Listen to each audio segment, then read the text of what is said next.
It's the talk of Hollywood, but it's not about the latest blockbuster. Tinseltown is being accused of whitewashing. Actors of color say they've had enough of being overlooked for major roles. And what's worse, characters that are originally created as minorities are being replaced by Caucasian actors. This week on Full Frame, how stereotypes, both negative and positive, are a downfall to minorities. I'm Mei Lee in Los Angeles. Let's take it full frame.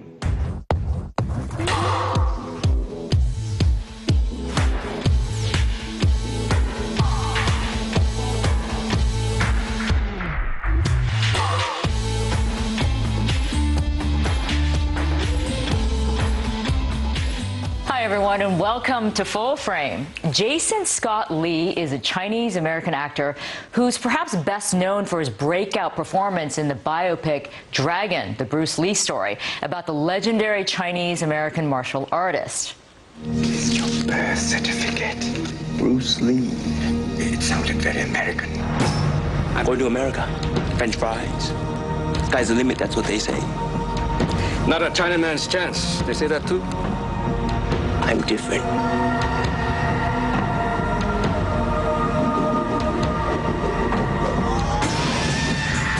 You kind don't understand English.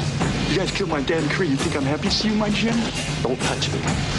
Or what? Huh? Or I'll touch you back. After his acclaimed portrayal of Bruce Lee, Jason went on to star as Mowgli in Disney's 1994 live adaptation of The Jungle Book. He became an inspiration to other Asian actors who rarely saw relatable faces in Hollywood. But he eventually took a hiatus from Hollywood for almost 2 decades because the roles for Asian actors, especially Asian males, were limited. Now, today, Lee is back in Hollywood and says things are improving, but the fight for a higher profile is still ongoing for Asian actors. Joining us now from Singapore to talk more about this issue is Jason Scott Lee. Jason, welcome to Full Frame. Glad to have you. Hello. Thank you. Thank you. I'm very honored to be here. Well, Jason, let's start from the beginning. Was acting something that you always wanted to do, or did you just sort of happen to get into it? It wasn't something I always wanted to do. It was it actually stemmed from sports, I think, because being an athlete in high school and then after high school, there was this appreciation of audience, I guess, applause and adoration, and I think that kind of set the stage for my interest in acting. Oh, okay.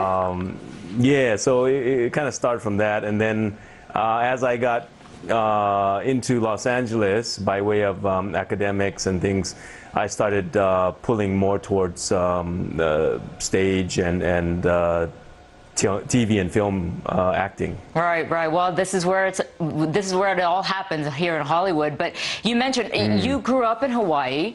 And then, as you said, you then came to Los Angeles. So Hawaii being majority Asian population, as we know, coming to LA and trying to make it in Hollywood, was that sort of a cultural shock for you? Yeah, I grew up in the islands in Hawaii, and we have a sort of our language of our own. We speak Pidgin English. Right. So even landing myself in Fullerton, California, in Orange County. Right. It was fairly what we called white bread, so I had to sort of retune my linguistics and try and fit in. And I think that's kind of been the game ever since, is trying to fit in. And I think the hard part was, I mean, I think the easy part for me is that I was fairly naive at the time, and I didn't have expectations. So that was sort of made the journey somewhat easier, because there was no requirement to excel or anything. It was just, kind of a self-driven thing. Right. But it must have been tough at that point when you were starting, because there were very few Asians acting in Hollywood, and those that were just getting probably bit parts. And not much exposure. So tell me what it was like for you when you would have to go out on auditions. What kind of reactions would you get from casting directors? In the early days, let's say the late 80s, and the roles were very, very limited. I mean, there was a lot of projects that were coming up that were immigrant roles, mostly one-liner bit roles or even one-word bit roles. Right. And like I said, I was a young actor. I was 19 years old, and there wasn't a lot of expectations. And I think the big turnaround for me came when I started doing leads, or when I started getting bigger roles, say in CBS After School Special or something. And then you really started to see, once you start getting into the larger supporting roles or the leading roles, then you really started seeing how inhibited your opportunities were. Right, right. And lots of stereotyping, which we're going to talk about in a second. But your big break, of course, was when you played Bruce Lee in the biopic. That must have been incredibly intimidating and exciting at the same time for you. Tell me what that was like. I grew up with Bruce Lee. Bruce Lee was an icon for me. My father used to take me to his films. Yeah. And I was completely blown away. Even in my first meeting with Universal, over the phone, they told me to come in for this project called Dragon.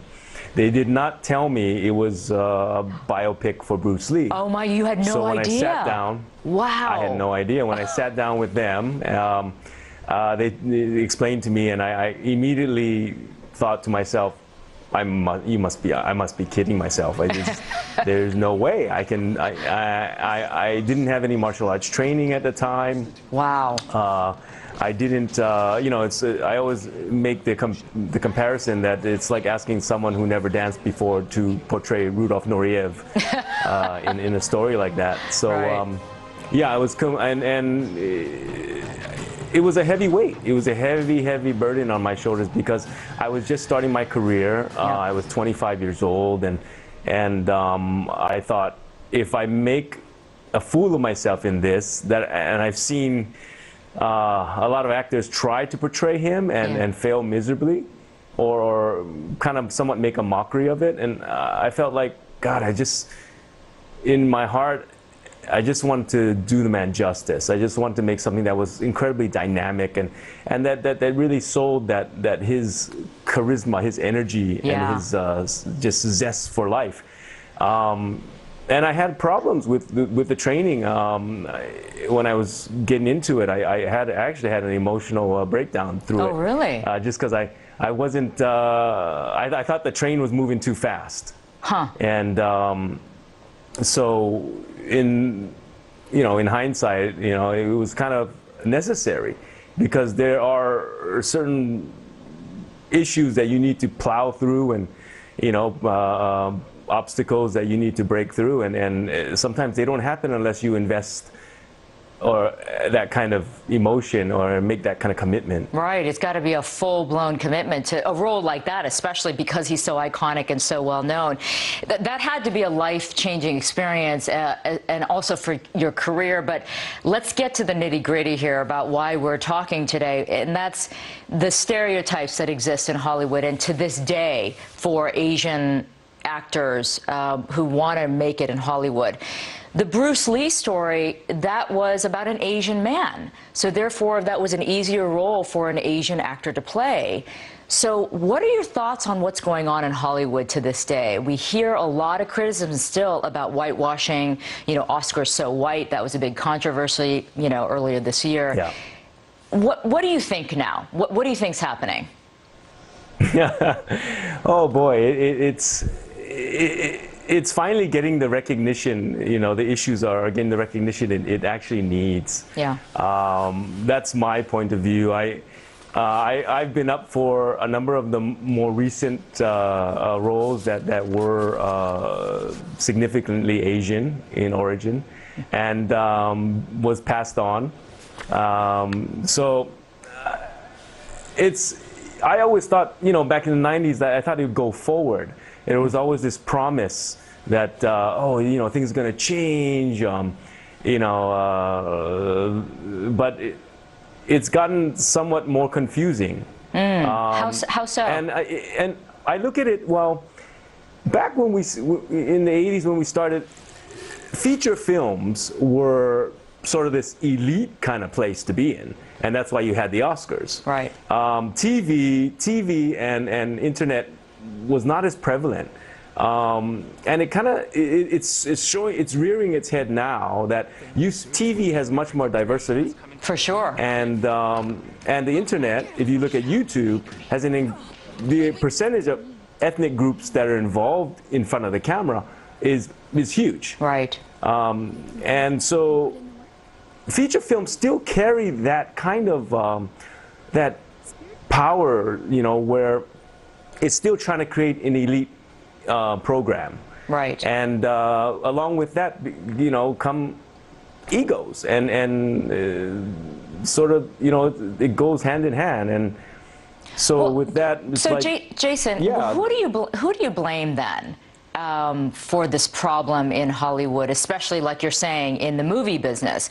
Is it the executives? Is it the producers? Is it the decision makers? Is it the audience? Is it the role of actors like you who need to push the envelope a little bit more? What do you think? I really contend that it's all of the above. Okay. Yeah, because I'm not a personality kind of thing to blame anybody or thing. If we want to really show our stories, and if our culture is so much more different than mainstream Western culture, then we should write our own stories. We should develop so that we have ourselves to blame for that. On the other end of the spectrum, we are looking at executives, and we are looking at studios that have the inclination to make decisions to change things or enhance, you know, the situation for the better, but are not making those calls. Right. So you do have, you know, back and forth issues. Because it is frustrating, Jason. I mean, me as also an Asian American, when I see constantly these decisions being made about the roles and who's being cast for these roles that are originally meant to be an Asian character, and then they cast someone who's Caucasian. And that's still happening today over and over and over again. So I can't imagine what it's like to be in the business as an Asian actor. I see it from the outside, and I get frustrated. So it must be, I don't know. I mean, do you feel like it's one step forward, two steps back? I mean, that's sort of the feeling I get from folks here in Hollywood who are trying to make a difference, and yet they don't see enough change going on. Yeah, that's true. It is one step forward, two steps back. I mean, it's hard to really. I think, you know, like you say, like now. Okay, let's say we have actors of Asian American descent who are speaking out. Mm-hmm. But if you notice, most of the people that are speaking out are actors that are doing pretty well for themselves. Right. They're working actors. They're highly visible. What you don't see is a lot of actors who are not working or who are afraid to step up to the plate. Right. And be vocal because, you know, their jobs are pending. They got bills to pay. Yep. You know, they got kids to feed. And a lot of people aren't willing to step forward. And I think as a collective, Asian Americans, unless they're like, you know, third generation, they're not really vocal about a lot of issues to be argumentative about. We tend to be, as a collective, a little more do the work, keep your head down, stay humble, you know, kind of thing.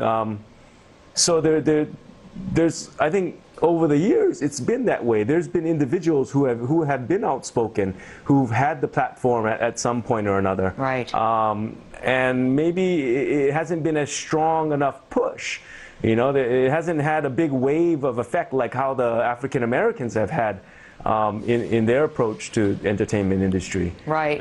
It just you know, it does seem. By storm. Yeah, it does. Sorry, Jason, to interrupt, but it does seem like we are starting to see this paradigm shift. That's a bit stronger this time around. That Asian. Yeah, I think that. Yeah. Mm-hmm. Yeah, go ahead. I think the newer generation are starting to actually become more Western, become more vocal. You know, step into the light for politics as well, and as well as racism. So right. Well, you know, Jason, you're right now in Singapore, in Asia, and so I think it's pretty interesting what we're seeing when it comes to media, and especially the power of Asia, particularly the power of China when it comes to Hollywood wanting to, seize the moment and get that market share in China. So do you think that's going to shift the way that the media behaves and the way that movies are cast because of the growing power of Asia? That's been happening for about 20 years now, and it's the money grab that's there. Whether there are Asians in films or not, if they're gonna, make big bucks off of any kind of film featuring, say, predominantly Caucasian actors, then they're gonna put money towards it. Unless, it's like in China, they want to see their own stars. They want to see, their own identity there. So even as an Asian American, we don't quite fit in because maybe our Mandarin is not as fluent as what they demand. Right. So I haven't seen much change in that direction. Hollywood is definitely collecting a lot of money for Hollywood films. Yeah. And they're doing very well in China. But you don't see a significant change, meaning the investors from China are not particular about who is in the movie. Yeah. And maybe, we always had this thing, throughout my career about being the token Asian. It's like you look at some of the big blockbuster superhero movies and they'll put in a token Asian. Yep. But they will not give that bigger role or the leading role to an Asian American. Right. But they'll give you like little kibbles and bits, yeah? Jason, one last question. What are you up to? What are some of the projects that you're working on, and what can we expect from you? I'm actually getting behind the pen, and I'm actually writing, so I'm looking forward to doing stuff. There's some things happening with YouTube Red. There's also some indie films that show a lot of redemption, a lot of heart in. Great. I got stuff going on. It's fun, Good. Well, I'm glad to hear it. Well, Jason, it was such a pleasure talking to you today. Thank you so much for your time. I really appreciate it. Nice to meet you. Thank you all. Okay, take care. Bye-bye. Well, diversity is something that can't be ignored as the makeup of moviegoers becomes more and more diverse. So some directors are trying to expose audiences to the talents of minority actors. Asian American director John M. Chu is trying to do just that. He's recently been tapped to direct the movie adaptation of Crazy Rich Asians, a 2013 bestseller novel by Kevin Kwan. Chu says he plans to shoot with an all-star Asian cast. Full-frame correspondent Sandra Hughes recently caught up with the filmmaker to talk about his 2016 release of Now You See Me Too and his thoughts on the state of Hollywood. Ladies and gentlemen, the Four Horsemen. The Girl Horsemen. Woo! Yeah! Now You See Me Too is a caper film with a detour to China. We jumped off a rooftop in New York. Where the hell are we? And we landed in China. Which is very fitting for its director, John Chu, the youngest of 5 children born to Chinese parents who taught him a work ethic that has taken him from the halls of the University of Southern California Film School to the highest levels of Hollywood in less than a decade. I think that for me, when I'm making a movie, that's what I focus on, is what am I making, who am I serving, not the fame that may come with it, or the magazine articles that may come with it, or the reviews that may come with it. I try not to let any of those things affect me. That's not why I do it. I always knew from a kid, like, whether people were going to pay me or not, I was always going to make movies. I will continue to for the rest of my life. It was his college short film that first got him noticed by one of the biggest names in Hollywood, Steven Spielberg. It's called When the Kids Are Away, and it was about a 17-minute musical short film about the secret life of mothers and what they do when the kids are away for the day, and they sing and dance, of course. It's exactly what we don't do. It's a giant musical of all these mothers coming together, and it's sort of a fairy tale in it. What we're trying to do, the texture that we're trying to bring to the project. From there, he's been working non-stop on films and TV shows. His interest in Hollywood diversity evolved along with his career. And I started going to China. I'd never been to China before, and talking to companies there to see if there was, I don't know, if a Chinese movie, even Chinese language movie, or an American movie that could have Chinese elements into it, but never really finding the right fit. It never quite, until recently with Crazy Rich Asians, where it spoke to both sides of me. It spoke to me finding my identity balance side, because that's what a lot of the story is about. It also spoke to my family's traditional side of what they think about Asian American, this generation of Asians, and what they think that we should be retaining from their journey. Also my grandparents' side, and also my friends who look into our family and see it. So all those elements were part of this story that I thought was really fascinating, and the fact that it's an all-Asian cast. Chu's latest project is a movie called Crazy Rich Asians, based on the book by Kevin Kwan. For Chu, it's all coming at a time when diversity is one of the hottest topics in Hollywood. This year's Academy Awards, held here at the Dolby Theater, were boycotted by many African-American actors because of an absence of nominations. That led to a movement called Oscars So White. But the Academy Awards host, African-American comedian Chris Rock, made a joke using Asian children on stage. That made many Asian Americans in the entertainment industry angry and asking why were they left out of the discussion on diversity.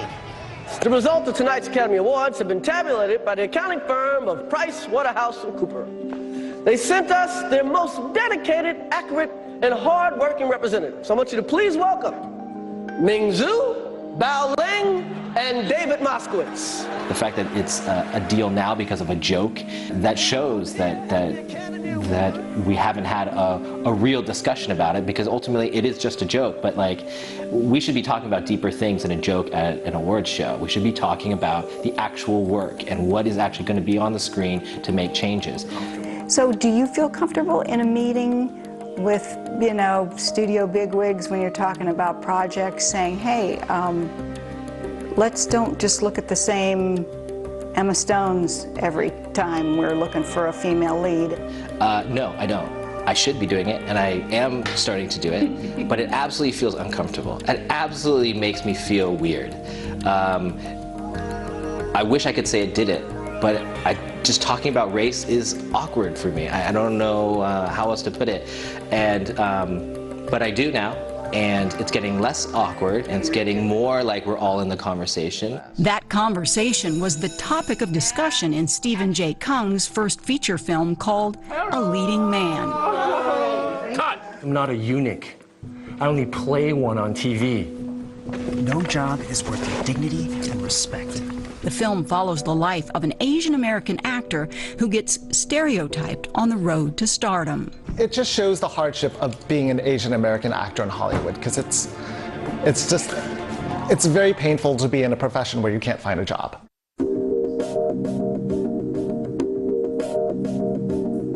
Kung now serves as the co-director of the Asian American Committee at the Directors Guild, fostering the careers of other Asian directors. And he's working on the readaptation of the movie Dear White People. You want to know why they used to call me Black Mitch? Absolutely. Nobody called you that. Into a Netflix original series. I think America is in search of a great catharsis in terms of what's going on in terms of race. And so when people watch the series in 2017, they're going to see television that's very honest and reflects the world we live in. And that's part of what diversity and inclusion is all about, you know, seeing something on TV that reflects the world, that reflects the multiculturalism around you. For both Stephen J. Kung and John Chu, growing up in America has given them opportunities. But when they were young, there were few role models on screen or behind the camera. Ultimately, what would you like to see change in Hollywood? For a young Asian American to look on the screen and see themselves, that their possibilities of being Superman are just as much as the kid at school who looks like Superman.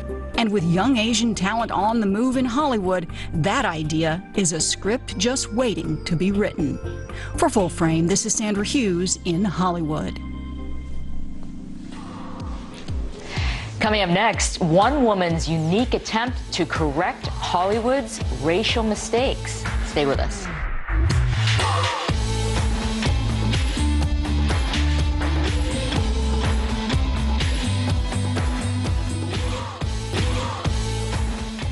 The 2016 Academy Awards reignited the diversity debate in Hollywood, and the Oscars So White campaign dominated social media, fueling outrage and action.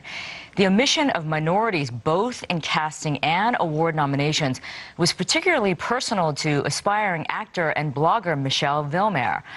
Simultaneously discouraged and inspired, she decided to use her blog to share a radical new project, Correcting Yellowface. Using photography, she illustrated Hollywood's practice of whitewashing, casting Caucasians in minority roles. Posing side by side next to non-Asian actresses playing roles clearly meant for Asians, Vilmer chronicled Hollywood's long history of exclusion and stereotyping. Michelle joins me now to tell us more about her fantastic project. I have to say, I thought this was so clever and so powerful in the way you use these images. Thank you, May. So what, you know, before I ask you what inspired you, let's go back to when you were growing up as a kid. Asian American kid, just like me, you know, in sort of a white community. Did you realize when you were growing up that you had this Asian identity and you were different? And if so, I mean, how did that shape you?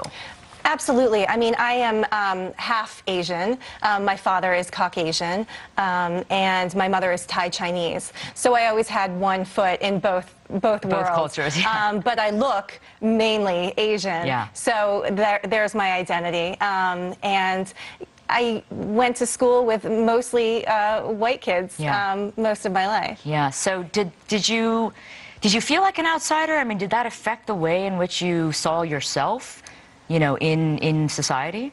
Absolutely. Yeah. I felt like an outsider, and I wasn't seeing myself on television and in films. That's the thing, because, I mean, we were saying before we started the segment, both of us grew up not seeing Asian images in the media at all. Right. So what did you think? You noticed that, even as a kid? I did. You know, I grew up watching black and white movies with my grandfather, and first decided that I wanted to be an actor when I saw Shirley Temple on screen having fun and, you know, wearing costumes and tap shoes, and I wanted to be her. Yeah. And my grandfather was in love with Marilyn Monroe. So one of the first movies, yeah, I know. So I used to watch those movies with him, and one of the first grown-up movies I remember watching was Gentlemen Prefer Blondes. Oh. And even though I didn't understand the context of what was happening, the title alone. Yeah, there's so much multi-level messaging within that title. Yeah. You know. Yeah, because I grew up wanting to have blue eyes and blonde hair, and I wanted my name to be Mary, you know, because again, we were so subjected to those images and those images alone. I changed my name a few times too. I remember putting clothespins on my nose to make my nose narrower because I was ashamed of what I looked like. It didn't fit in, and it didn't belong on camera, as far as I knew, as far as they were telling me. It wasn't the accepted image of beauty and what people desired. Right. Yeah. So that obviously leads you to this phenomenal project, Correcting Yellowface. Why did you decide to do it? I mean, what made you go and, you know, say to yourself, all right, you know, I'm gonna take this on?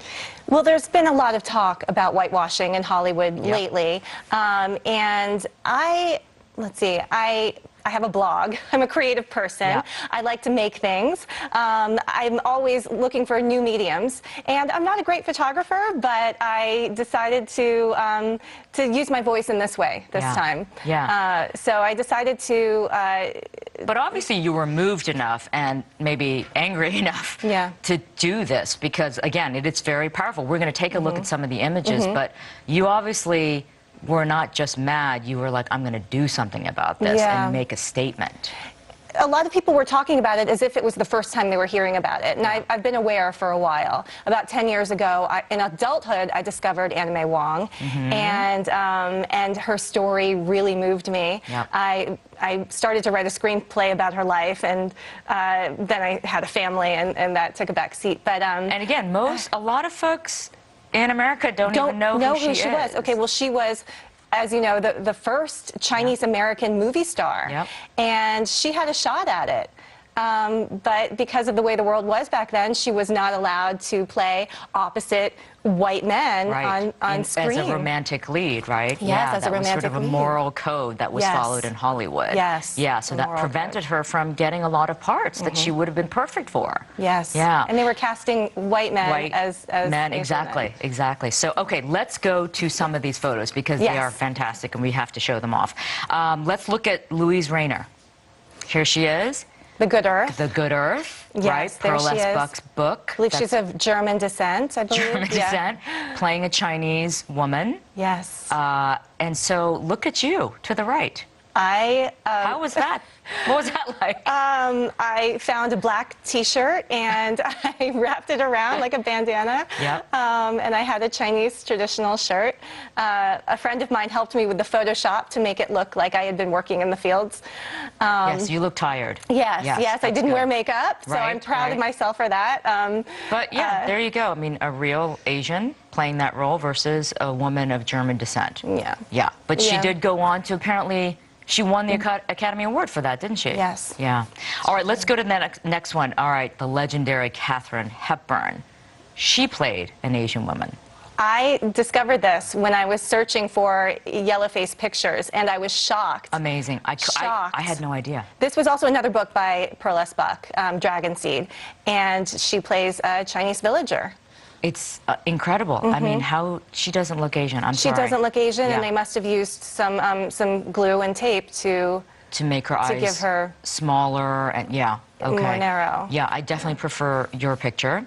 All right, let's go to number 3, Myrna Loy. Now, she was a favorite actress to use in different Asian roles for some reason. Yeah, right? for some reason, she just kept getting cast over and over as an Asian woman. There she is, the daughter of Fu Manchu. Okay. Not convincing. Which is problematic in a lot of ways. But, sorry, I'm being really cynical about this for obvious reasons. And then here she is again. And there she is again. And, you know, I saw these pictures and I thought, I really wanted to have fun, like she was having fun. And that's why I wanted to be an actress when I was a little girl. I wanted to wear the costumes. To play dress up. And I wanted to play dress up, and I wanted to be in those roles. You look fabulous, by the way, in this photo. Thank you. Really. Thank you very much. That's an amazing I found that headdress in Chinatown. You did? Okay. I did. I showed the lady the picture, and I'm like, you don't have anything like this, do you? She's like, yeah, right there. Wow. So. Okay, now we're going to look at... This was in The King and I, right? The King and I, yes. So Rita Moreno, obviously Latina, but because I'm part Thai, I had to go for this one. This outfit of yours is fabulous too. Yes, I rented that from a Thai store in Thai Town. In Thai Town, okay. All right, now we're going to go to Emma Stone. This was a recent movie, Aloha, where she's supposedly a quarter Asian, right? Well, half Asian, a quarter Hawaiian. A quarter Hawaiian, a quarter Hawaiian, a quarter Chinese. Okay. Really? I know. I mean, really? I know. There was such a backlash about this because that was the most ridiculous casting. Really, it was just so outlandish. The defense was that her character was not supposed to look Asian. Okay, she looks whiter than most white people. I mean, you know what I'm saying? I know. I know. Yeah, but adorable outfit that you put together. Oh, thank you. And let's just talk about one second about the fact that you really had to try and find all of these outfits, and that's where your DIY obviously comes in to try to create some of these looks. Right, yeah, I did. I created that hat from Aloha. Right. And that was fun. I mean, Yeah. I had a good time doing it. I mean, I can't be angry all the time. Right, You know, right. I Find had some joy in it yes, as well, yes. right? Okay, now another recent casting, miscasting, is Scarlett Johansson, playing a role of a character from comic books, right? Ghost in the Shell. And that is a sort of a iconic role to a lot of fans, and so people were really up in arms about this. Really upset about that. Yeah. The character has a Japanese background. Yeah. She's a Japanese woman. Japanese, fully Yes, Japanese. Yes. Yes. So And here we are Scarlett again. Johansson, Yeah, yes. 2016. That's where I want to ask you, you know, I mean, when you started doing all this research and seeing that it started decades ago, but we're still seeing this happen today, it's pretty frustrating, isn't it? It's very frustrating. Why is it still happening? Why is it still happening? I don't know. Yeah. That's where I think the Asian community, and tell me what you think about it. I mean, this time it seems like they're vocalizing this a lot more. The frustrations are coming out, and people are really starting to step up and talk about this rather than just letting it go. Do you see that kind of change happening? Yeah, I mean, I don't think we're our mother's model minority anymore. You know, we're noisier. Right. You know, we're not worried about what other people think. We're not worried about impressing our ancestors. That's right. You know, right. And or we are, and this is the way that we're doing it. We're speaking up. Exactly, exactly. I mean, by you doing this, you are definitely shedding light on it and talking about the history of it and the fact that it's still happening. So what kind of response have you gotten? Amazing response, Yeah? May. Amazing response. I've been moved to tears by the things that people have said. And I had no intention of it going viral the way that it did, but it's been printed in China and Thailand and France and Australia, India, all over. And people have emailed me telling me, thank you. Are people telling you their own stories? Yes, they're telling me their own stories and how they look at the pictures and they feel healed in a way. Wow. Well, Michelle, thank you so much for coming in. Thank you for having me. And I'm so proud of you as a fellow Asian American that you brought to light this topic in the way you did, in such a creative way. Thank you. All right, good luck to you. Thanks. All right, coming up, how one actor is using humor to change Hollywood and society's stereotypes of Middle Eastern characters. We'll be right back.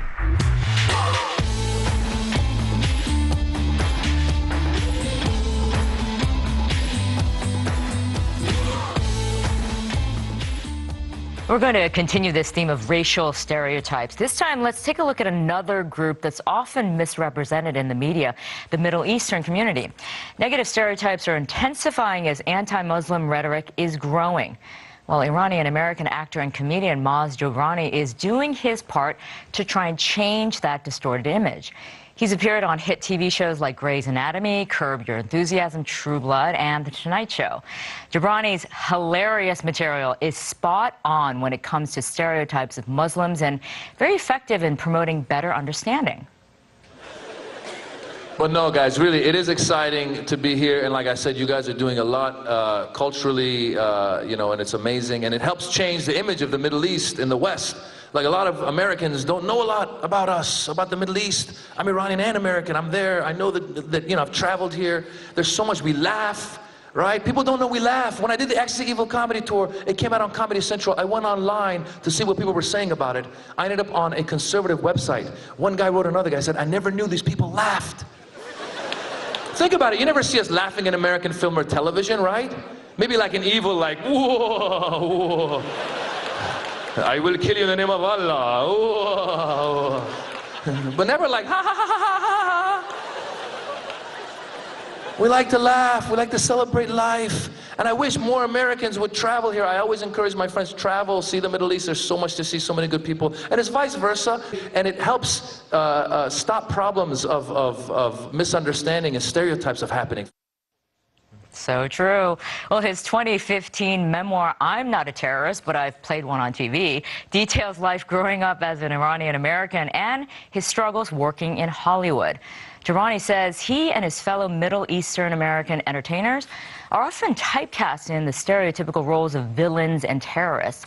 In his bold new comedy film, Jimmy Westwood, American Hero, he parodies these stereotypes and shows that people of Middle Eastern descent can also be leaders, heroes, and most importantly, just normal human beings. Here with me now is Maz Jobrani. Maz, great to have you on the show. Thanks for having me, man. Yeah. I appreciate you having You're me. hilarious. I mean, in so many ways. But I mean, it's so nice to see when comedy can address really serious issues, right, of stereotypes and racism. Yeah, absolutely. I think comedy, you know, I've been a fan of comedy since I was a kid. Yeah. I was a big fan of Eddie Murphy's when I was a kid. Yep. And I wanted to be like him. But then once I started doing stand-up about 18 years ago, I started listening a lot more and watching a lot more of Richard Pryor, George Carlin, some of these guys who were getting political. The old school guys. The old school guys, but they got political and they had social commentary. And I think that comedy can really do a good job of that. That's why a show like The Daily Show is so great now, because there's constant social and political commentary going on. And it's educational, right? I mean, because you're sending a message out in the form of laughter, but it definitely resonates that way, even better sometimes. Yeah, absolutely. You know, it's funny, I was on a panel one time with the comedian D.L. Hughley, and I always quote him. He said that comedy is like giving people their medicine, but in orange juice.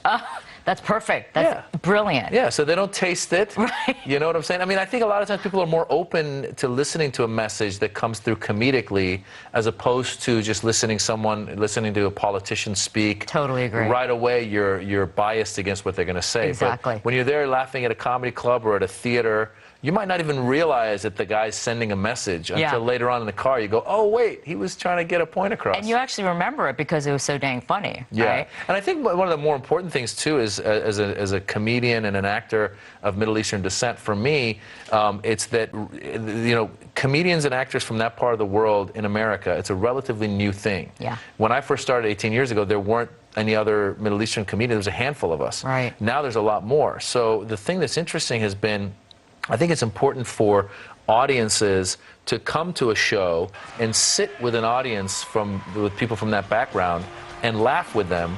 I think that beyond just the comedian on stage, they can look around the room and see, oh, wow, there's Iranians laughing, there's Arabs laughing, there's a Muslim laughing, there's a lady in a hijab laughing next to me. I think it blows people's minds. Well, before we get to talking about how you're trying to break these stereotypes, let's go back a little bit to your childhood. Your family immigrated when you were 6 years old? Yeah, we were 6 years old, right around the time of the Iranian Revolution. Right. We moved from Iran to America.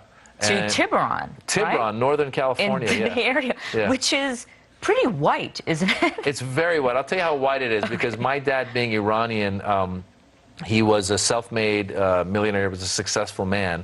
And I think Iranians, there's a group of Iranians who tend to be very ostentatious. Yes. I always say, like, now living in Los Angeles, a lot of those Iranians came to Los Angeles, and Los Angeles is ostentatious, Iranians are ostentatious. It's like ostentation on steroids, right? You can see it on that TV show, The Shahs of Sunset, right? Yes. It's over the top. Oh, yeah. But it's interesting because going to Marin, where it's a rich county, it's a wealthy place, but a lot of the rich people in Marin were a little more subtle with their wealth. So they would drive Volvos and Saabs.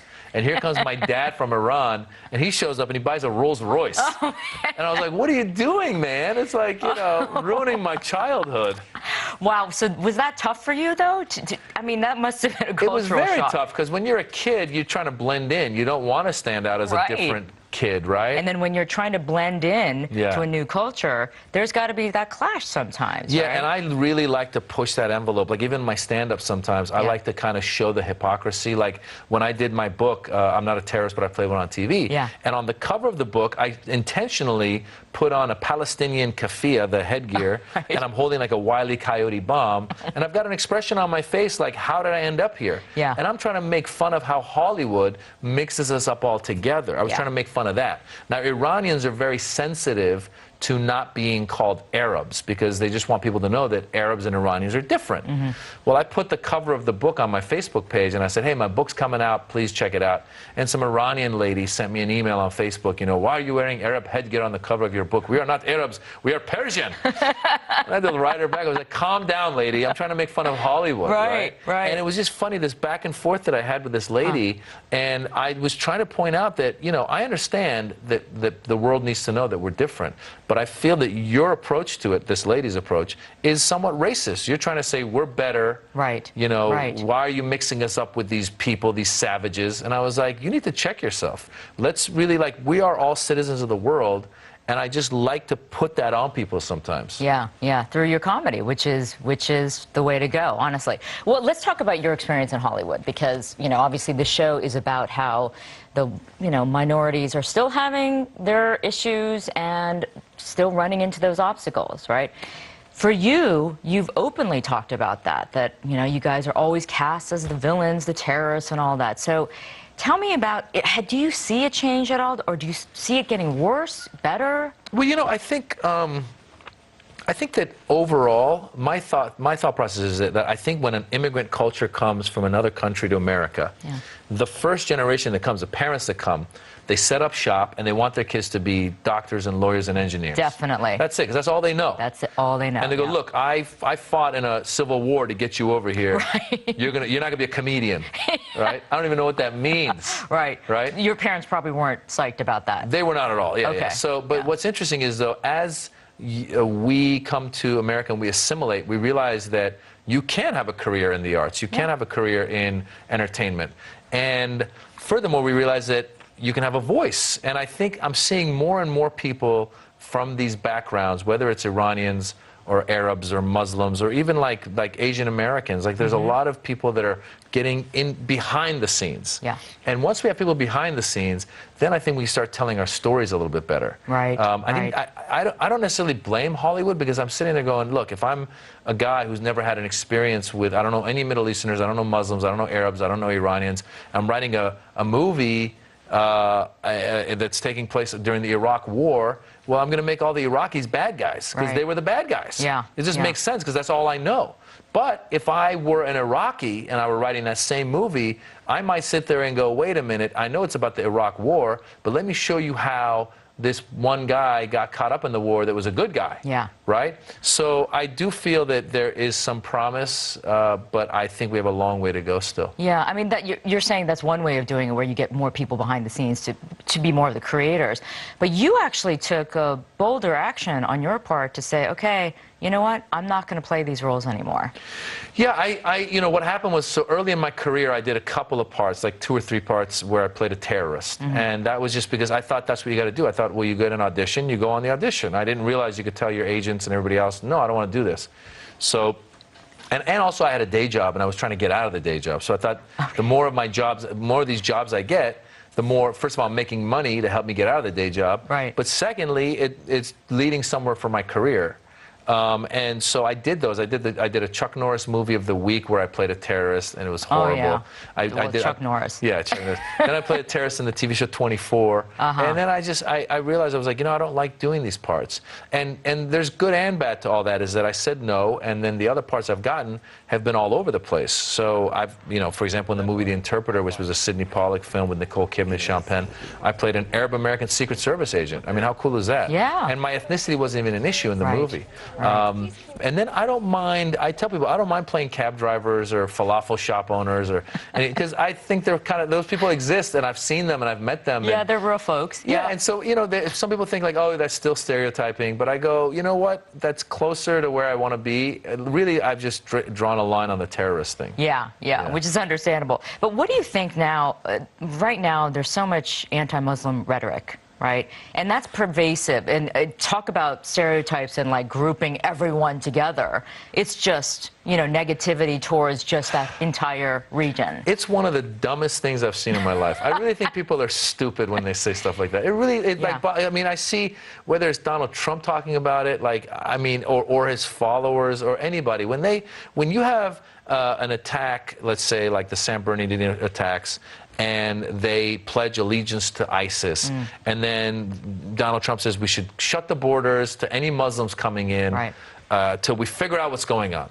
And it's just, I'm an immigrant. I came during the Iranian Revolution. That's when the hostage crisis happened. I would have been victimized probably under Donald Trump, because he probably, like, let's just say hypothetically, Donald Trump were president back then. And he said, we're going to shut the doors to any Muslims coming to America, because Iranians have taken hostages. Right. Well, number one, a lot of the people leaving those countries, people that left Iran to come to America, were trying to get away from that government. Absolutely. We didn't support that government. Right. We are a lot more pro-American, or let's say pro-Western, and we want our freedoms. We came to America. Which is the case with a lot of immigrants. That's what the immigrants are coming for. They're coming to the land of milk and honey, where there's opportunity and freedom. Yeah, and listen, in all honesty, we have a big hand in a lot of the disasters that are going on in the Middle East. Like, if we hadn't attacked Iraq to start with, a lot of this stuff might not have happened, might not have played out the way it did. Yeah. And so when you have refugees coming to America for an opportunity, I would say a majority of those people are coming because they love the opportunity of America. They're getting away from wars. Yeah. Those are people that will be patriotic, that appreciate America. And for us to shut the door and go, no, you guys can't come in, and not look at the specifics of what happened. The guy who carried out that act, or the Orlando shooter, were born in America, or were American citizens. It's mind-boggling to me. It is. What I found interesting is that you wrote an op-ed, I think it was a column, where you talk about the Italian-American experience in the media. So Sopranos, right? They're a bunch of gangs. It was about the mafia, right? But the reason why that works, there's a balance, was that there was also comedies like Everybody Loves Raymond, a nice Italian-American family. Yeah. So you had that nice balance of good and bad, whatever. Yeah. But with the Middle Eastern community, there's not that kind of representation. Well, I think there's a couple things. I think, first of all, you know, I know some people were upset about The Sopranos. Some Italians were upset about it. And like I said, you sit back and you go, well, at least you do have Everybody Loves Raymond, or you do have some other positive people in the media, whether it's actors like Al Pacino and Robert De Niro. Sure, they play gangsters and what have you, but still, they're worshipped in America. Yeah. So you have that going. I think that the problem with the media and Middle Easterners and Muslims and people from that part of the world is a high percentage of the time when you see us, it's just the negative. We don't have a sitcom. We don't have a show. I'm not sure if the networks are ready for it. I don't know how it would be done. There was a show called Little Mosque on the Prairie that was out in Canada for a little bit. Did well in Canada. They tried to bring it here. It didn't work. I did a pilot a few years ago. It was based on a book called Funny in Farsi. The author is Firouzeh Dumas, and she'd written a story about how her family immigrated to Newport Beach in the early 70s, and they were the only Iranians in Newport Beach. And it was actually a funny show, and we shot the pilot, and it didn't get picked up. It was kind of like Fresh Off the Boat, but with Iranians. Right. And so I think the networks are a little risk-averse when it comes to anything that might be too edgy in that way. And especially now, do you think? I think so. Do you think it's a worse situation now because of what we just talked about, because of all of this anti-Muslim rhetoric? Listen, I mean, imagine if you had a family that were like a Muslim family show or something, right? I think if it were mid-season and they're working on it, there's probably even things that you think are not controversial become controversial. Like, for example, in my own stand-up, I do material about the LGBT community, and part of it is I'm trying to push that in front of, I know that there's like Iranians and Arabs at the show, and I try to, my joke is based off of Bruce Jenner becoming Caitlyn Jenner. Okay. And I talk about in the material, I go, I actually support it. I go, good for him. He knew he wanted to be a woman. That's amazing. I go, I can't decide what to have for dinner. This guy knew he wanted to be a woman, right? So, but my point I try to make in that joke is I try to talk about how I try to put it put the mirror in front of them and go, don't judge, you know, just you know. But again, after the Orlando shootings, that material became controversial because I knew that if I brought it up, people would be on edge a little bit.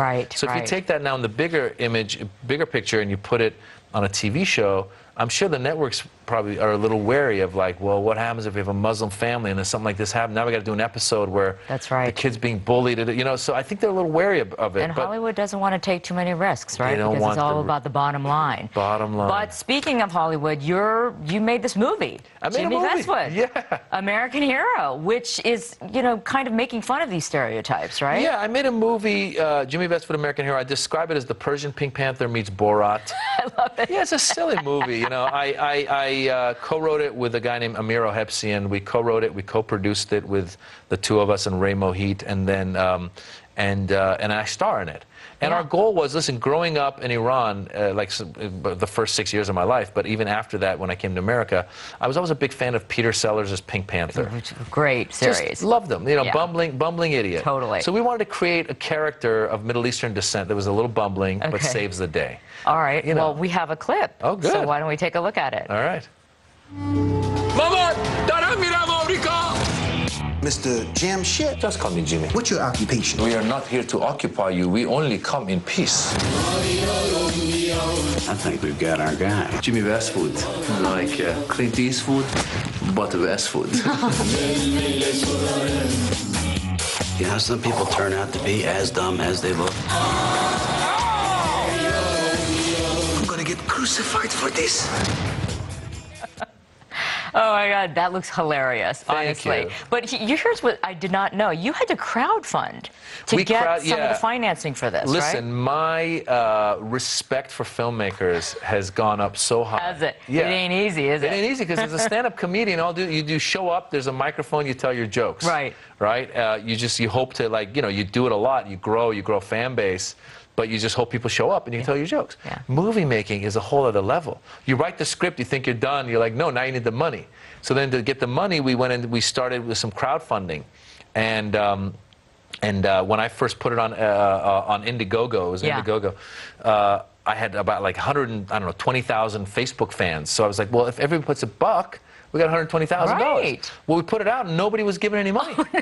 I think everyone was used to getting free stuff now. Oh, no. And then that must have been kind of crushing. It was crushing. Then we look at the analytics, and I realized like 40,000 of my fans were Egyptian, another 30,000 in Jordan.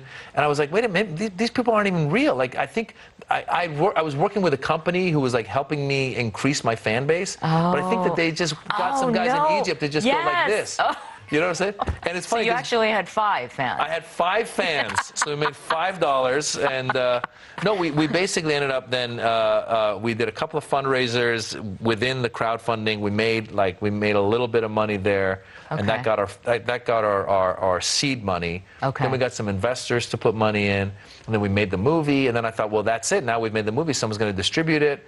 Then we got into a comedy festival, won a couple of comedy awards, but then we couldn't get a big distributor to help us. Oh. And it's funny. Well, here's what's interesting. I thought the biggest obstacle was going to be having a movie with a Middle Eastern lead, an American movie with a Middle Eastern hero. I thought that was the biggest obstacle. The biggest obstacle is just being an independent movie in this environment. Oh. Because you're competing against Captain America. Right. And then the next week you're competing against X-Men. Yes. Then the next week is Teenage Mutant Ninja Turtles. And as I'm going through this, I'm like, how many superheroes do we have? And what does that say about us as a society? Like, how insecure are we that we need superheroes? We do. They need to come save the day. They got to save the day. I think that our lives are so miserable that we feel like every week there's got to be a hero that I got to go see. Well, Maz, you might be the next hero then. Who knows, I right? just want normal man. Yeah, well, know? you could be the next American hero, judging from this movie. But congratulations on getting it done. Yeah, I know. And good luck with that. But it was so great having you on the show. Thanks so much. That was really fun. Thank you. All right.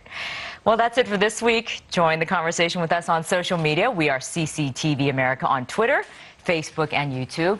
And you can also watch Full Frame on our mobile app, available worldwide on any smartphone for free. Search CCTV America in your app store to download it today. And get the latest news headlines and connect to us on Facebook, Twitter, YouTube, and Weibo. All of our interviews can also still be found online at cctv-america.com. And of course, let us know what you'd like us to take Full Frame next. Simply email us at fullframe@cctv-america.com. Until then, I'm May Lee in Los Angeles. We'll see you next time.